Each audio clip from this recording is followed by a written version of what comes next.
And so when you made the decision to transition from the street life into the legitimate life, how did you get your start? Bro, literally, my pops. I remember hitting him. Because I remember my first BM. I hit up in like 11th grade. I'm like, gonna have a kid. Let's do it next year. She like, all right. So 12th grade come, I get her pregnant. I have my son right at 18. And then I got with my pops, and I'm like, Dad, I need like a real job, someone with some real paper. And then he ended up getting me a job at the sheriff's office. Here's what kind of sheriff's office. I was a 911 dispatcher from 18 to 22. Yeah, 18 to 22. So that was like my first. I had a couple jobs before that, little teenage jobs, but that was my first real gig with benefits and making some. I was making like almost 40K at 18, which was good for an 18-year-old back then. Yeah. So yeah, bro, that's when I really started to transition and be like, all right, we're gonna find something stable and more like mature to do before we trick ourselves out of our position. And my son ain't got no pops. Yeah. Mm-hmm. Got you. Yep. And so after spending that time being a dispatcher, what did you do? What was your next move after that? Uh, bro, you ain't gonna believe this story. Bro, I'm grateful for them and I thank them anytime I reflect. So I'm gonna just tell the story real quick, right? They call it the comm center. That's where you take the 911 calls. We in there chilling one night because I worked overnight. I worked 12-hour shifts. They get on the radio like, hey, we found a loose pit bull. Anybody that want it? I'm like, hell yeah, I'll take it. Yeah. So they bring the dog up to the job. My old lady at the time, because I moved out the crib at 18, so I'm living on my own. I call her, I'm like, hey, they got a dog. I want to bring it home. Like, we finna get a dog. She's like, oh, that's what's up. I always wanted a dog. Bro, I learned a hard lesson. So we get the dog. Literally the next one, she like, Derrick, this dog fucking up everything. He biting the table. He tearing shit up. I was like, man, get that little motherfucker out of my house now. She like, well, how? I was like, put his ass on the back of the truck, drive him down the street, let his ass out of the truck. So she do it. I don't think nothing of it, bro. The following week, I've been there with because I'm the only nigga that work in there. Young nigga too. That they like, Derrick, how's the dog? I'm like, shit, I don't know. I let his ass go. Bro, I didn't know how serious white people was about animals. But I learned that day, they like, you let him go. I'm like, yeah, he was fucking up the house, man. We took his ass down the street, let him go. And they was like, oh, okay. Bro, it's 2 days later, the corporal called me and then he was like, I heard you let the dog go. I'm like, I did, bro. They still ain't registering to me. Like, white people take this shit as like it's a murder right now. So I'm like, I'm just freely talking, laughing and shit. And he was just like, yeah, I think you're gonna end up getting suspended. I'm like, for what? He was like, the dog, and I was just like, what the fuck? So I remember calling my pops and he explained, he was like, boy, white people love dogs more than they love humans. He was like, you should have said that shit, bro. Long story short, bro, I literally got suspended Thanksgiving Day of 2021. They call it suspending you indefinitely. So you're not out of your job, but you cannot come back until they complete their investigation. And because it's a sheriff's office and they got power, like, because I remember after like a month went by, I'm like, shit, I'm just get a job somewhere else because like I ain't making no bread. Like I'm gonna be fucked up after this situation.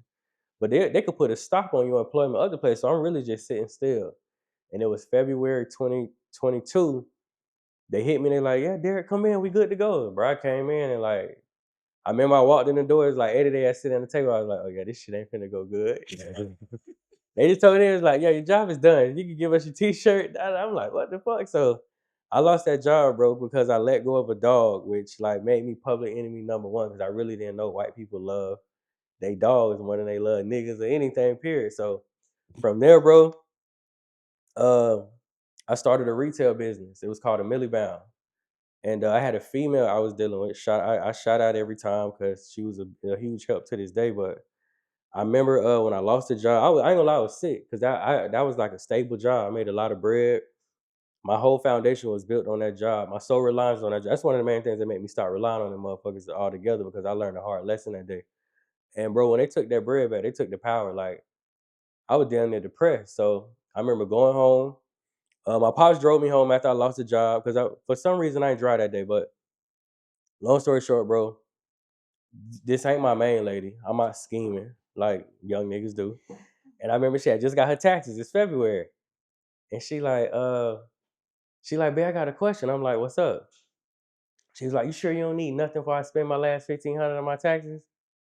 And I was like, no, I don't need nothing. Why would I need something? She was like, you don't need nothing. I was just like, no, I'm good. I don't need nothing. So, bro, long story short, I go home that day.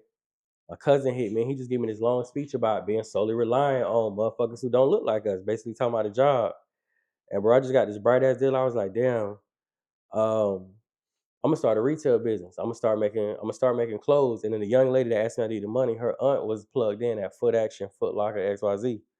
At the same time, I never forget the LeBron 9 All Stars coming out, the Phone Posit All Stars coming out, the KD, and me and her in the mall picking them up from her auntie got me a pair. And I remember I walked out, and the dude was like, "Bro, I give you 800 for them motherfuckers right now." I was like, 800? He like, "Yeah, 800." She Sold them shits on the spot, right? She texted auntie, she like, "Auntie, he just sold a pair. Can he get another one?" She like, "Yeah, y'all come back around to the back. We go back. She give me another pair." Bro, I sell the next pair for like 600 before I can walk out the mall. I'm sitting there in the car. I'm like, this it. I'm gonna sell shoes. And she like, "You gonna sell shoes?" I'm like, "Yeah, if your auntie can keep giving me shoes, shit, I just made my check in like 5 minutes fucking with these shoes." So long story short, bro, I took up on the 1,500. She gave me her last 1,500. I went and got the LLC. I went and got the trademark for the logo. That was February 2022, bro. And I never looked back. It's 14 years later. I'm 36 now. I was 22 when we did that. So that's how the whole entrepreneur journey started. Because I got that dog, I let that motherfucker go. They fired me. That shit put the battery in my back, and I was like, I ain't never worked for a motherfucker again. And just yeah, never look back. yeah. Mm-hmm. That's what's up, man. That's a blessing. No, for sure. And it's like, it's like we was talking about. You get in that situation. And codependency is a motherfucker. It is, bro. And it's dangerous. Like whoever Yeah. feeds you, control you. Facts. And I learned that shit. I'm glad I learned that shit at 18 because a lot of people don't get it till they 30, 40, 50 years old. Facts. I never get it, period. Yeah. Mm-hmm. And now you a slave. Yeah. Don't even know it. Man, so during your entrepreneurial journey over these past, and I just want to make one clarification. So that was 2012. Yeah, I'm tripping, bro. Yeah, you good. You was 22, but it was 2012. 22. That was 22. You right. I got you. I just don't want they're gonna be in the comments. How's 2012? Oh, he learned. So, yeah, but I know how to look at things differently, but other people they always got something to say about what somebody doing. During your entrepreneurial journey, man, what are some of the difficulties that you've had?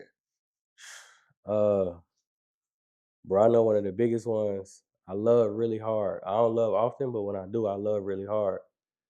And I have a hero complex. I watch my pops do this, so I know that about me. I know that's not a good thing, but I know that about me that I've taken on that same trait. So I've been in multiple positions where I like overstretch myself or just do absolutely too much for individuals. And it's not even that they're not worth it from a moral standpoint, just investment wise, it ain't worth it.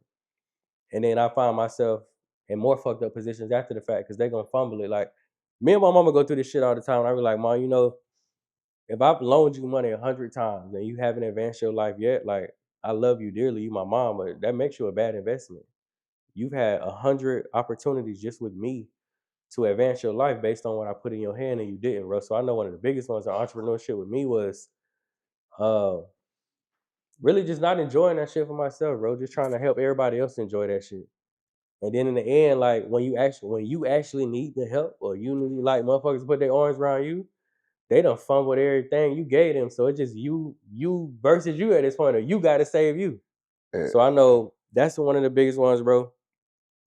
There's this theory that balance exists in entrepreneurship. I don't believe so. I believe like if you want to be the greatest or the best at something, balance just not a thing. I think another one that I run into is just like dealing with women who understand the ups and downs, the roller coaster, the mood swings, and everything that come with entrepreneurship. Women, I just gotta be real, bro. They get on my fucking nerves with this one because they like want niggas to hunt all day and then come home and be able to just turn it off and be nurturing or loving. Like, I just killed 30 niggas to bring this 10 grand home today. What the fuck you want?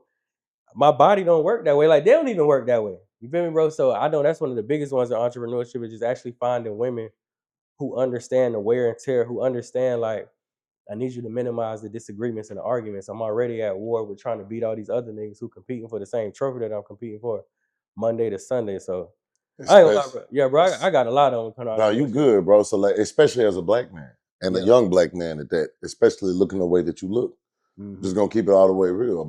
A younger black man is the most hated species on this earth. Black women don't respect us. Young black niggas, we hate each other. They want to kill us. Old black men look at us like we crazy. White men look at us like younger white men look at us. Right. White girls love us until they don't.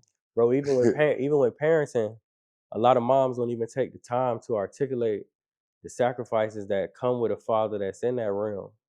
So they'll like actually help their children develop resentment. I've experienced that where my baby mom be like, "Oh, she came in the room last night and said, can she get a new dad?" And I'm like, "Why would she say some shit like that?" And she was like, "Cause me and her was talking about how often you be gone." And I'm like, "Well, motherfucker, do you tell her you ain't like, bro?" One of my BMs, she hadn't paid a bill in 10 years. And I'm not complaining because that was our agreement. I set up for that. But all her cars was by me, houses by me, no bills since we had our first child. And I just remember like, I didn't express it to her in that moment, but that shit was really disappointing. Be like, well, damn, did you pause her and be like, babe, y'all get to sit at home all day and just do cool shit because your daddy like do what the fuck he do? Or do you know that me and you even have the closeness we have because your daddy provided me a lifestyle where I don't have to go do this thing called a job? But motherfuckers won't do that. They'll literally like reap the benefits and then trauma bond with the kids. Like, yeah, your daddy do be going a lot. He do need to be home more often. That shit crazy, bro. It come with a lot for sure. No, for shit show, man. Cause like that's like even with me. So when I first got my similar process, my kid's mother works with me. I own a health insurance agency, and so we built a family business. Right. Me and my mom are the co-owners. My brother works there. My dad, which is her ex-husband, works there. My kid's mother works there. Her parents work there. Her brothers work there. Like it's just a big, you know what I'm saying? My fiance right now, her father works there. You know what I mean? And that's what's up, bro. Yeah, bro. I love that. When I was first doing it, I had to be gone 3 to 6 months out the year. And I'm out there trying to make that money, and you calling me while I'm trying to make this money. Right. Get what? Daughter at private, our girl at private school. Right. Everything taken care of. But you letting her look at this 3-month window that I'm gone versus these 9 months when I'm at home and I'm going to PTO meetings. I mean, I'm sitting there at the school lunch with dad donuts, this and that sort. So don't let me get me going. But yeah, bro, I feel your pain and your struggle. Yeah, bro, that's one of those things. A woman can either tear you down or break you up, or build you up. That's a fact, bro. Yeah, that's a